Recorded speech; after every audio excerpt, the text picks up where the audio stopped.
যারা মুরগির বাচ্চা ঠিকঠাক মতো বড় করতে পারেন না, ব্রুডিং ঠিকঠাক মতো করতে পারেন না, তাদের জন্য কিন্তু এই মেথডটা খুবই কাজে দিবে।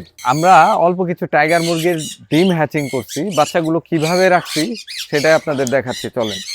মাশাআল্লাহ, এই যে দেখেন টাইগারের বাচ্চাগুলো আমরা কিভাবে রাখছি একটা কেজের মধ্যে।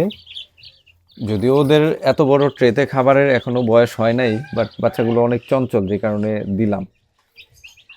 আর এইটা দেখেন, এই যে উপরে, এই যে এটা হচ্ছে ইনফ্রা টেকনোলজির একটা হিটিং বাল্ব। তো এটার সাথে কিন্তু আবার এই যে কন্ট্রোলার দেওয়া আছে। এই যে এই কন্ট্রোলারটা হচ্ছে গিয়ে তাপমাত্রাটাকে মনিটরিং করে মেনটেন করতেছে, যে কারণে আমাদের বাড়তি কোনো হ্যাসেল নাই। আর এইটা হচ্ছে কন্ট্রোলারের সেন্সর। আর দেখেন, এটা একটা খাঁচার মধ্যে রাখা হয়েছে। খাঁচার নিচে দেখেন এই যে পাটের বস্তা এভাবে যদি খাঁচার মধ্যে বাচ্চা রাখা যায়, তাহলে শীত, গ্রীষ্ম, বর্ষা যে কোনো ঋতুতে বাচ্চাগুলো কিন্তু চমৎকারভাবে বেড়ে ওঠে। যারা মুরগির বাচ্চা ঠিকঠাক মতো বড় করতে পারেন না, ব্রুডিং ঠিকঠাক মতো করতে পারেন না, তাদের জন্য কিন্তু এই মেথডটা খুবই কাজে দিবে।